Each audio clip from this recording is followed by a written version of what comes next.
Hello students. आज के video lecture में हम आपको कुछ मल्टीपल चॉइस क्वेश्चंस के बारे में पढ़ाने वाले हैं। ये मल्टीपल चॉइस क्वेश्चंस जो हैं आपका, ये repair and maintenance of building के हैं। रिपेयर एंड मेंटेनेंस में जो भी आप एमसीक्यू हैं वो आज पढ़ने वाले हैं। ठीक है, जैसा कि आप जानते हैं कि हमने आपको एक एक टॉपिक वाइज सारी चीज़ें क्लियर कर दी, लेकिन जो मल्टीपल चॉइस क्वेश्चंस था हमारा वो अभी तक कंप्लीट नहीं हो पाया है।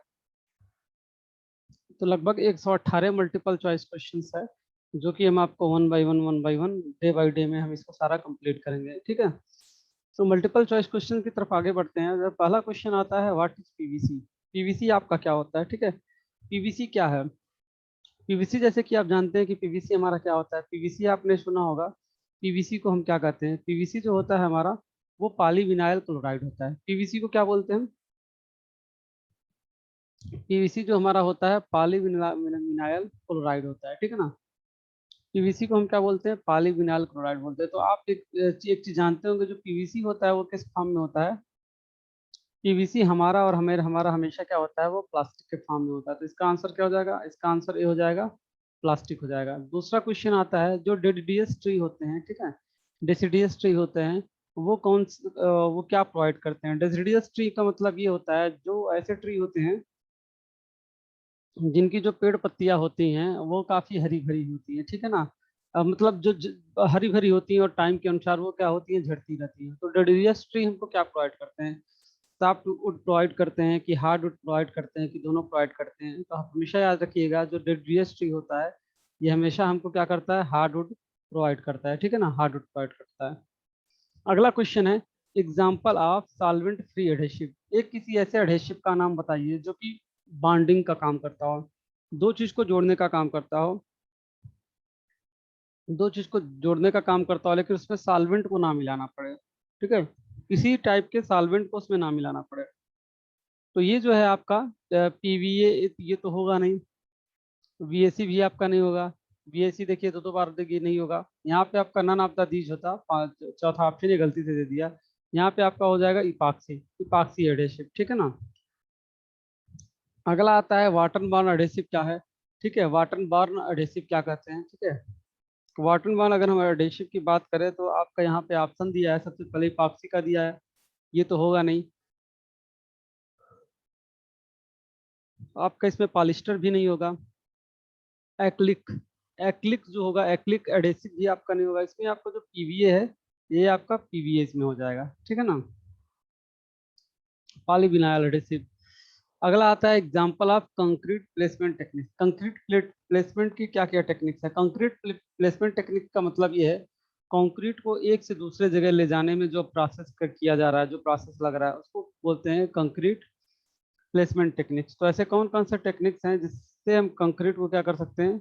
कंक्रीट का प्लेसमेंट कर सकते हैं या कंक्रीट को एक से दूसरे जगह ले जा सकते हैं। तो सबसे पहले जो बात आती है इसमें, देखिए आपका गुनाइट टेक्निक है। गुनाइट टेक्निक से भी हम कर सकते हैं, बर्ड माउथ इस टेक्निक से भी कर सकते हैं, फॉर्म एंड पंप इस टेक्निक से भी कर सकते हैं। अगला होता है आपका, अगला आपका ऑल ऑफ द, यानी चारों से कर सकते हैं। ठीक है ना। अगला क्वेश्चन है, which of these which of these is a method use for surface preparing. Surface preparing के लिए देखिए कौन कौन सा मेथड है। सबसे पहले क्या है? केमिकल क्लीनिंग, केमिकल क्लीनिंग है, साल्ट ब्लास्टिंग है, सैंड ब्लास्टिंग है, और चौथा है ऑल ऑफ द अबव। तो सरफेस प्रिपेयर, किसी भी सरफेस को बनाने से पहले उसका प्रिपरेशन कैसे करते हैं? तो जाहिर सी बात है, उस पर जो भी केमिकल्स या गंदगी लगी है उसकी क्लीनिंग करेंगे। उसके बाद शॉर्ट ब्लास्टिंग करते हैं। शॉर्ट ब्लास्टिंग का सेंस क्या होता है? उसपे हम वैक्यूम से उसपे हम एयर प्रेशर से काफी तेज से हवा डालते हैं। ठीक है, उसपे जो भी चीजें रहती हैं वो काफी अच्छे से साफ हो जाती हैं, वो शॉर्ट ब्लास्टिंग होता है। सैंड ब्लास्टिंग में क्या करते हैं? उसके ऊपर हम सैंड, हल्का हल्का बालू को फेंकते हैं, जिससे उसकी चिपक अच्छी हो सके। छठवां ऑप्शन आपका क्या है? All of the this. तो ये तीनों ऑप्शन हो जाएंगे हमारे। नेक्स्ट क्वेश्चन है, which of the following defect appear due to presence of alkali in the brick. देखिए जो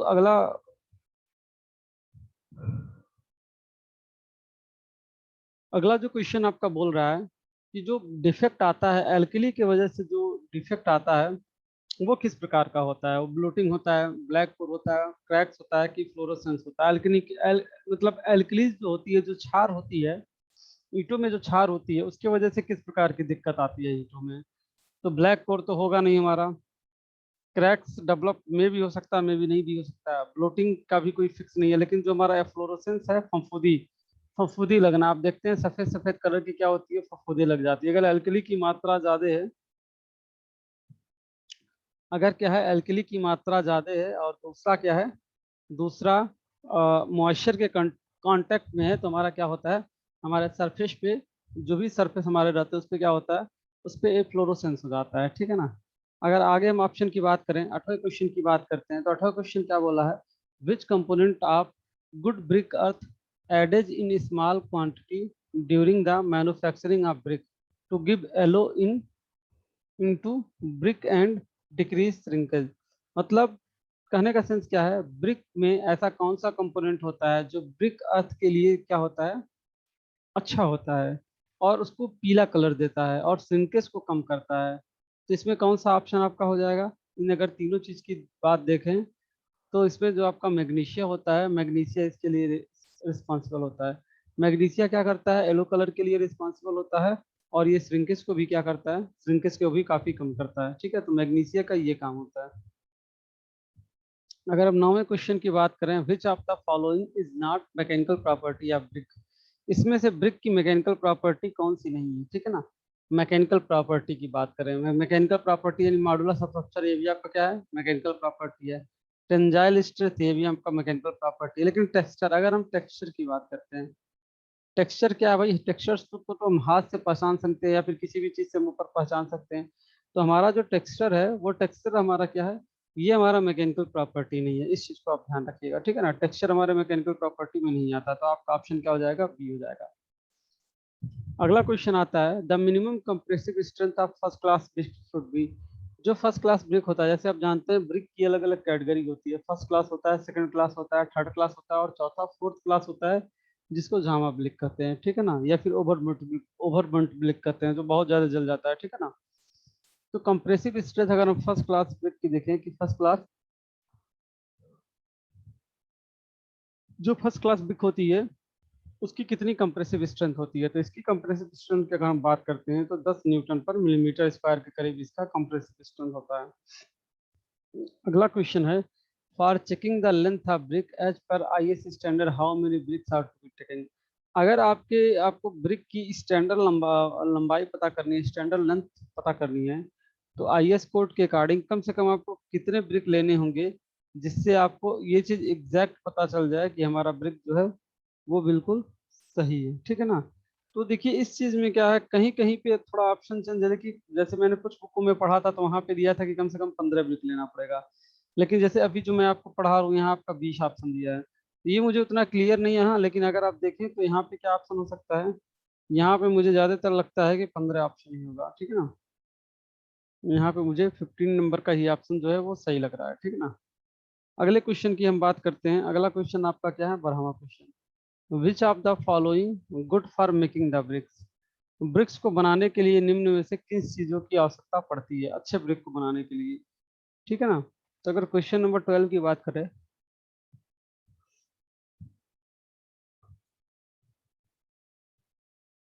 ठीक है, क्वेश्चन नंबर 12 की बात करें, तो जो हमारा वेदर्ड क्ले होता है, वेदर्ड क्ले, जो वेदर्ड क्ले होता है ये काफी ज्यादा हमारा रिस्पॉन्सिबल होता है। ठीक है ना, वेदर्ड क्ले हमारा जो है ये काफी ज्यादा रिस्पॉन्सिबल होता है।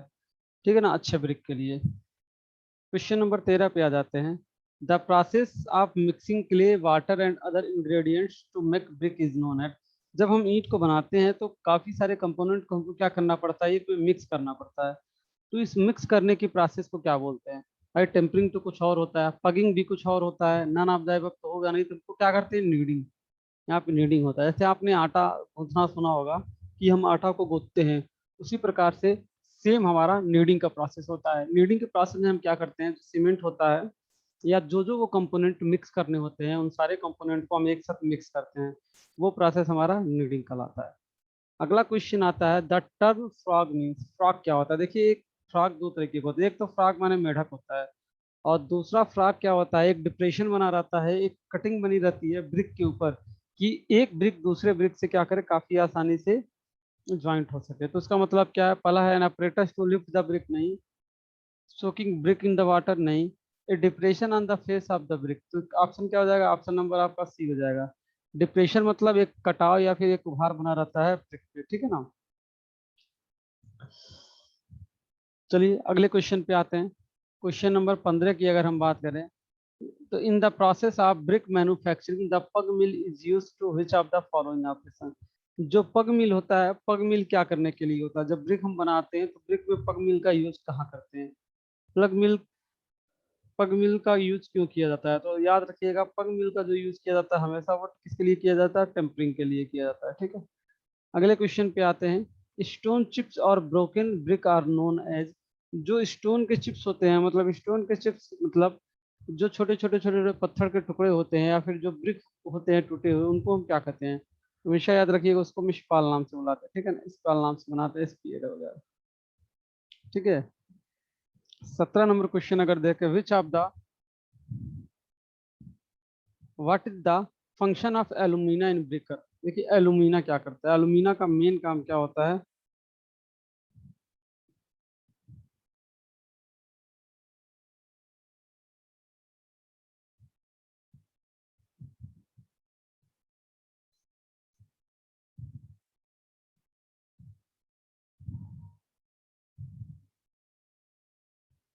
एक मिनट स्टूडेंट, बस एक मिनट वेट कीजिए।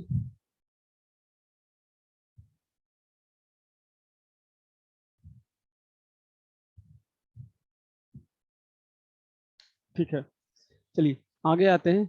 आपका क्वेश्चन नंबर अगर हम 17 की बात करें, तो क्वेश्चन नंबर 17 में क्या है, what is the function of alumina in brick earth. Brick earth में जो हमारा ईंटा होता है, उसमें एल्यूमिना का काम क्या है। एल्यूमिना हमेशा हमेशा क्या करता है, प्लास्टिसिटी को इम्प्रूव करता है। प्लास्टिसिटी को के लिए एल्यूमिना का यूज किया जाता है, ठीक है ना। क्वेश्चन नंबर 18 की अगर हम बात करते हैं, तो ये बोला है कि जो सेकंड क्लास ब्रिक होता है, सेकंड क्लास ब्रिक का कंप्रेसिव स्ट्रेंथ कितना होता है। तो आप याद रखिएगा हमेशा इसका जो कंप्रेसिव स्ट्रेंथ होता है वो 70 किलोग्राम पर मीटर स्क्वायर होता है, या फिर हम इसको बोल सकते हैं 7 न्यूटन पर मिलीमीटर स्क्वायर होता है, ठीक है, क्योंकि यूनिट ये चेंज होता रहता है। अगला क्वेश्चन क्या है, which of the following is an odd one as regard requirement of good brick, ठीक है ना। जो मतलब अच्छी ईंट होती है, अच्छी ईंट मिट्टी की जो आवश्यकता होती है, उसके संदर्भ में कौन सा पोर्शन, कौन सा ऑप्शन सही है। पहला क्या है, it must be free from lumps of lime. मतलब जो चूना होता है ना, चूने की जो लंप होते हैं उससे ये मुक्त होना चाहिए। दूसरा क्या है, it should not be mix with salty water. Salty water कहने का क्या सेंस है, जो नमकीन पानी होता है, जो खारा पानी होता है, उसके साथ मिक्स नहीं होना चाहिए। तीसरा क्या है, it must be non homogeneous, मतलब एक जैसा नहीं होना चाहिए। और अगर अगले की बात करें, नॉन ऑफ द अबव, चौथा ऑप्शन है नॉन ऑफ द अबव, तो इसमें क्या हो जाएगा, इसमें आपका हो जाएगा it must be non homo, it must be non homogeneous. ये कैसा होना चाहिए, नॉन होमोजीनियस होना चाहिए, एक तरह नहीं होना चाहिए, ठीक है ना। अगले क्वेश्चन की बात करते हैं। इन brick masonry the frog of brick is normally kept on the. क्योंकि जो ब्रिक होता है, ब्रिक में जो फ्रॉग देते हैं, अभी हम बात कर रहे थे फ्रॉग की, तो फ्रॉग कहाँ पे दिया जाता है, ठीक है ना। बॉटम सरफेस पे दिया जाता है, टॉप सरफेस पे दिया जाता है, एक्सपोज सरफेस पे दिया जाता है, कि none of the above. Brick कहाँ पे दिया जाता है, ठीक है ना।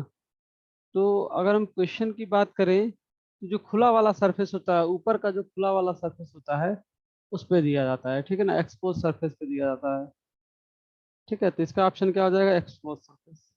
इसको हम एक्सपोज सरफेस पे देते हैं, जो खुला वाला ऊपर का सरफेस होता है एक्सपोज देता है। The plasticity to mould brick in suitable shape is contributed है। देखिए जो प्लास्टिसिटी होता है ना, प्लास्टिसिटी अच्छी किस प्रॉपर्टी की वजह से होता है, तो हमेशा याद रखिएगा जो एलुमिना होता है, एलुमिना की वजह से प्लास्टिसिटी हमारी अच्छी होती है। दूसरा क्वेश्चन पूछ रहा है कि जो उसका परसेंटेज होता है एलुमिना का, वो कितना होता है, तो हमेशा याद रखिएगा इसको हम 20 से 30% के करीब लेके चलते हैं। अगला क्वेश्चन है, the next the ingredient of brick earth enabling to the brick to retain their shape. ऐसा कौन सा इंग्रेडिएंट होता है जो ब्रिक को उसके शेप रिटेन करने में सबसे ज्यादा हेल्प करता है, तो एलुमिना, एलुमिना नहीं होगा, आयरन नहीं होगा, नन ऑफ द एबव भी नहीं होता, तो हमारा एक ही का फुल होता है सिलिका। सिलिका जो होता है वो ब्रिक को क्या करता है, ब्रिक को शेप प्रोवाइड करने में काफी ज्यादा मदद करता है। ठीक है, नेक्स्ट क्वेश्चन की अगर हम बात करें, the brick which is light in weight reduce the transmission of heat sound and dampness is known eight. ऐसे ब्रिक का नाम बताइए जो क्या हो, वेट में काफी हल्का हो, ट्रांसमिशन को क्या करे, काफी कम कर दे, ट्रांसमिशन ऑफ हीट, हीट को काफी क्या करे, बढ़ा दे, मतलब ट्रांसमिशन ऑफ हीट, जो हीट है, गर्मी है, वो जल्दी जल्दी बाहर निकाले, ठीक है ना, हीट और साउंड रेजिस्टेंट भी हो। तो ऐसे ब्रिक को हम क्या कहते हैं, तो ऐसा जो ब्रिक होता है हमारा तीनों टाइप का होता है, हॉलो ब्रिक भी ये काम कर सकता है, सेलुलर ब्रिक भी कर सकता है, कैविटी भी कर सकता है। तो हमारा इसका ऑप्शन हो जाएगा, ऑप्शन नंबर डी हो जाएगा। अगला क्वेश्चन आता है, clay brick are made for made of earth having. जो क्ले ब्रिक होता है उसमें, क्ले ब्रिक जो होता है वो मिट्टी से बनाई जाती है, तो उसमें कौन कौन सी मिट्टी, कितनी कितनी, क्या परसेंटेज उसका हो।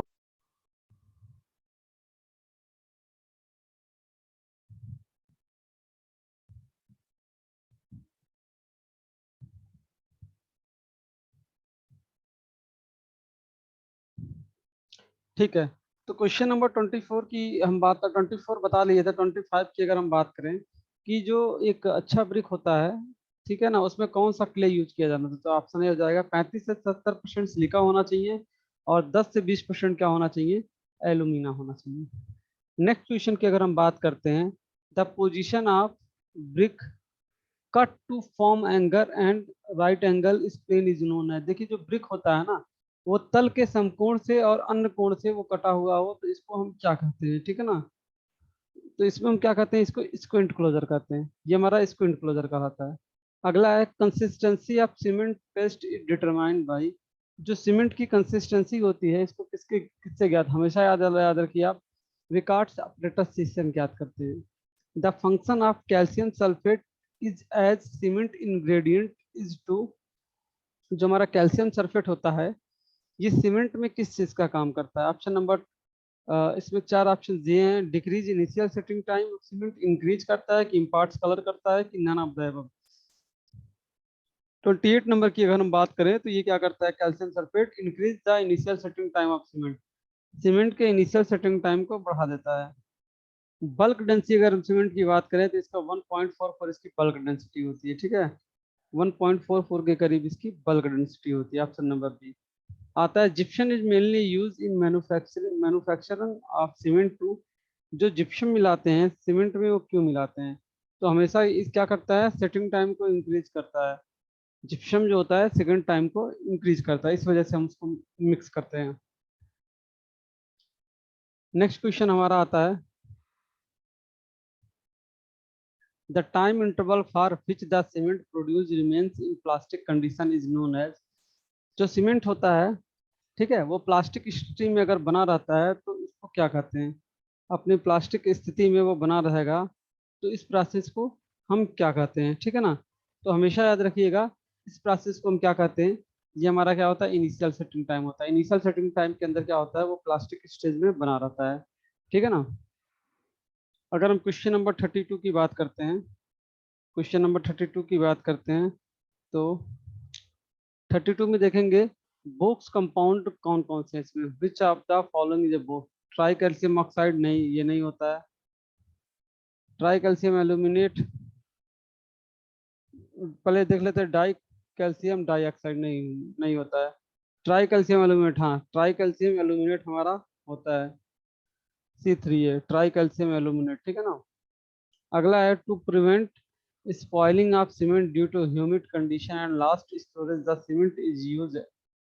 जो हमारा सीमेंट होता है ना, किसी भी खराब स्थिति को रोकने के लिए से किस सीमेंट का प्रयोग किया जाता है, ठीक है ना, किस टाइप के सीमेंट का यूज किया जाता है, ठीक है ना, पानी वानी को रोकने के लिए, ऐसे चीजों को रोकने के लिए, मॉइस्चर को रोकने के लिए, तो पोजोलैनिक सीमेंट का यूज करते हैं कि हाइड्रोफोबिक सीमेंट का यूज करते हैं कि एल इंटैप्ट, तो जैसे ही नाम से पता चल रहा, हाइड्रोफोबिक पानी से डर या पानी से रोक, तो इसके लिए हम क्या करते हैं, हाइड्रोफोबिक सीमेंट का यूज करते हैं।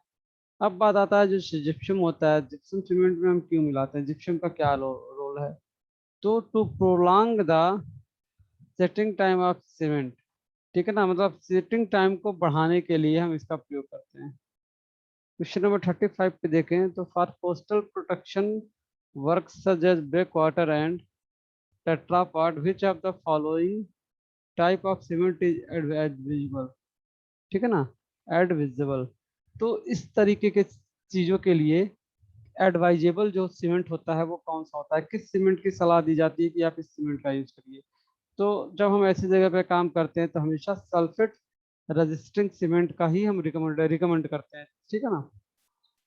क्वेश्चन नंबर 36 की बात करें अगर हम, तो which are the following is used to determine the specific gravity of cement.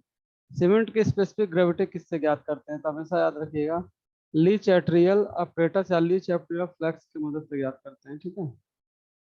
अगला है generally A compound of cement which is responsible for most undesirable property of concrete. इसमें से ऐसी कौन सी प्रॉपर्टी है जिसके लिए वो जिम्मेदार रहता है, ठीक है ना, जिसके लिए कंपोनेंट जिम्मेदार रहता है, जो कंपोनेंट इसमें अवेलेबल है। तो क्वेश्चन नंबर 37 की बात करें तो ट्राई कैल्शियम एल्यूमिनेट होता है, ट्राई कैल्शियम एल्यूमिनेट जो होता है वो ज्यादा जिम्मेदार होता है। अगला क्या दिया है, fluorescence in cement is caused by due to excess of alumina. Alumina की वजह से क्या होता है, हमारा फ्लोरोसेंस होता है, ठीक है ना। एल्यूमिना बहुत ज्यादा मात्रा में नहीं होना चाहिए, नहीं तो क्या होगा, इस तरह की चीजें होने लगेंगी। एक सेकंड रुक जाइए।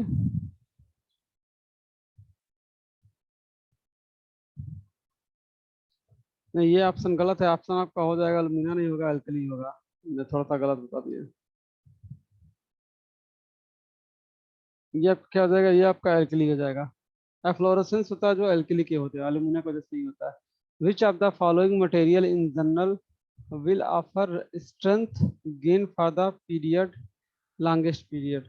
मतलब लंबे अवधि के लिए ताकत प्रदान करने वाला इसमें से कौन सा चीज है जिसका आप ऑप्शन का चुनाव करेंगे। तो इसमें अगर हम मान गए फ्लाई एश, तो फ्लाई एश से वो क्या करता है, फ्लाई एश काफी लंबे समय तक का स्ट्रेंथ हमको देता है, ठीक है। क्वेश्चन नंबर 40 पे आ जाते हैं। Which one of the following component is responsible for quick setting of cement. इसमें से क्विक सेटिंग के लिए कौन सा जिम्मेदार होता है, तो आपका एल्यूमिनियम ऑक्साइड Al2O3, ठीक है ना, एल्यूमिनियम ऑक्साइड जो होता है इसके लिए रिस्पॉन्सिबल होता है। What is the range of silicon oxide present in OPC. जो ओपीसी में हमारा सिलिकॉन ऑक्साइड होता है उसकी लिमिट क्या होती है, तो इसकी 17 से 25 होती है।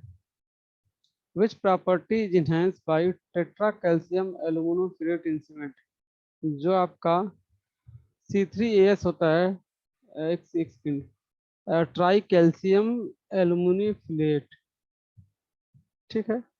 ये जो होता है ना ट्राई कैल्शियम एल्यूमिनियम फिलेट, ये आपका क्या करता है सीमेंट में, ठीक है ना, ये किस चीज को बढ़ाता है घटाता है। तो अगर हम 42 नंबर की बात करें तो ये फ्लैश सेटिंग टाइम को इफेक्ट करता है, ये फ्लैश सेटिंग टाइम को इंक्रीज करता है। क्वेश्चन नंबर 43 की बात करें तो which of the following is not a quality control test of cement.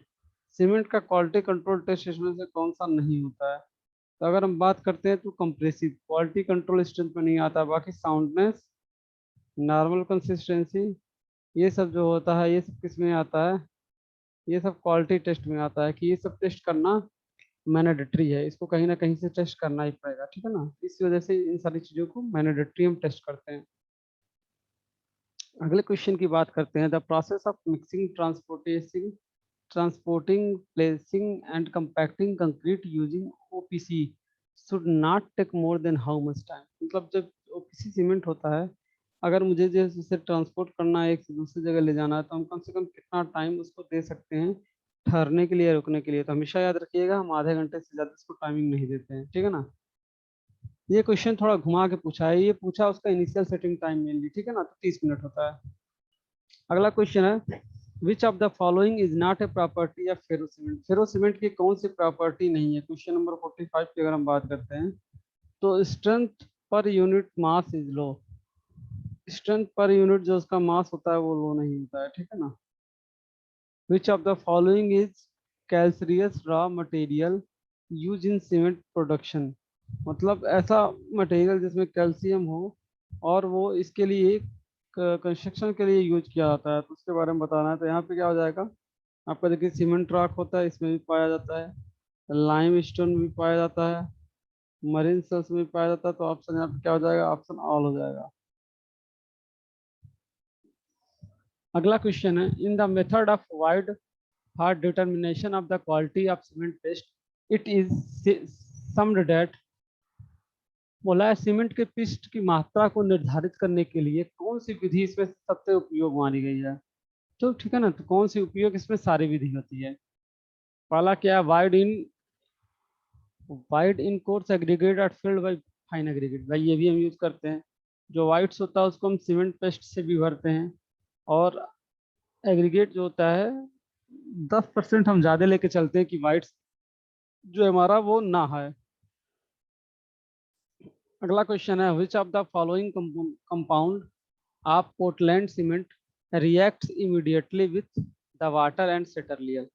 इसमें से ऐसा कौन सा कंपोनेंट है पोर्टलैंड सीमेंट का जो बहुत जल्दी रिएक्शन कर लेता है वाटर से और जल्दी सेट हो जाता है। तो अगर हम 48 नंबर की बात करते हैं तो इसका हो जाएगा try calcium aluminate, try calcium aluminate इसका हो जाएगा। अगला क्वेश्चन दिया है, for road pavement the cement generally use for, क्योंकि रोड्स के लिए कौन से सीमेंट को यूज किया जाता है, तो हमेशा याद रखिएगा रोड के लिए क्या होता है, रैपिड हार्डनिंग सीमेंट को यूज करते हैं। क्योंकि हमारे पास क्या होता है, टाइम काफी ज्यादा कम होता है और उसी टाइम में हमको अपना बनाना रहता है सारी चीजें, इसलिए हम वहाँ पे रैपिड हार्डनिंग सीमेंट को यूज करते हैं। रैपिड हार्डनिंग सीमेंट यूज करने से क्या होता है, ये चीजें बहुत जल्दी हो जाती हैं और बिल्कुल हमको दिक्कत नहीं होती है।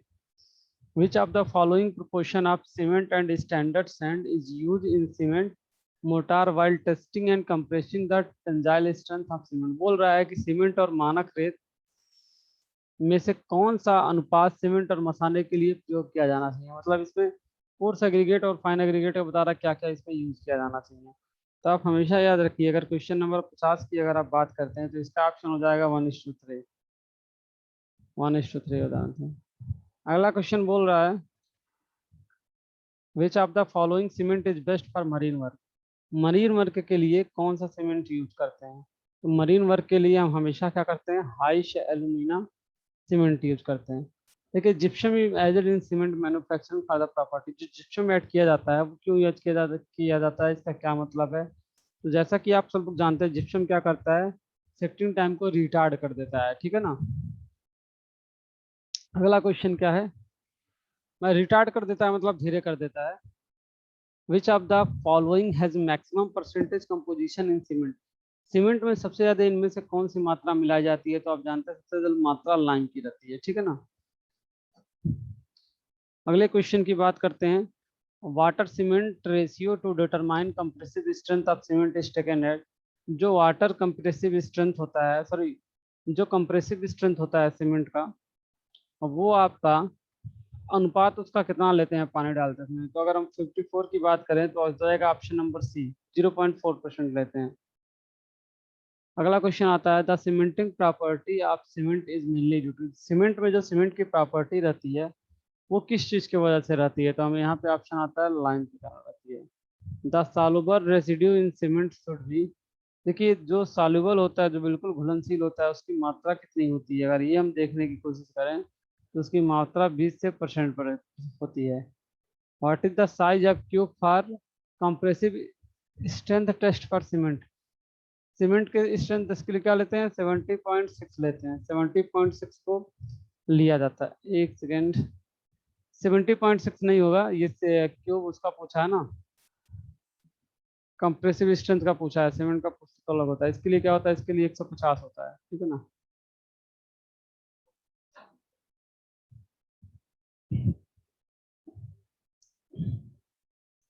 अगला क्वेश्चन बोला है, what should be amount in percentage of tetra calcium alumino ferrite in ordinary Portland cement, ordinary Portland cement में ये टेट्रा कैल्शियम एल्यूमिनो फ्राइट की मात्रा कितनी होती है। अगर इस चीज की बात करें तो इसका मात्रा ये हो जाएगा 8 से 10%। जो क्यूरिंग पीरियड होता है is minimum for concrete using, curing period को कंक्रीट में कम किया जा सकता है किसकी हेल्प से, अगर हम बात करते हैं तो रैपिड हार्डनिंग सीमेंट से क्यूरिंग को काफी हद तक कम किया जा सकता है, ठीक है। एक क्वेश्चन और पढ़ लेते हैं, फिर 61 से नेक्स्ट लेक्चर में पढ़ेंगे, ठीक है ना। Which of the following test is use to estimate soundness of ordinary Portland cement, जो ऑर्डिनरी पोर्टलैंड सीमेंट होता है वो किसी उसका साउंडनेस किससे ज्ञात करते हैं, तो लीच एटलियर ऑपरेटर से उसका हम साउंडनेस ज्ञात करते हैं। तो स्टूडेंट्स आज के लिए इतना ही, फिर आपसे मिलते हैं नेक्स्ट वीडियो लेक्चर में, ठीक है।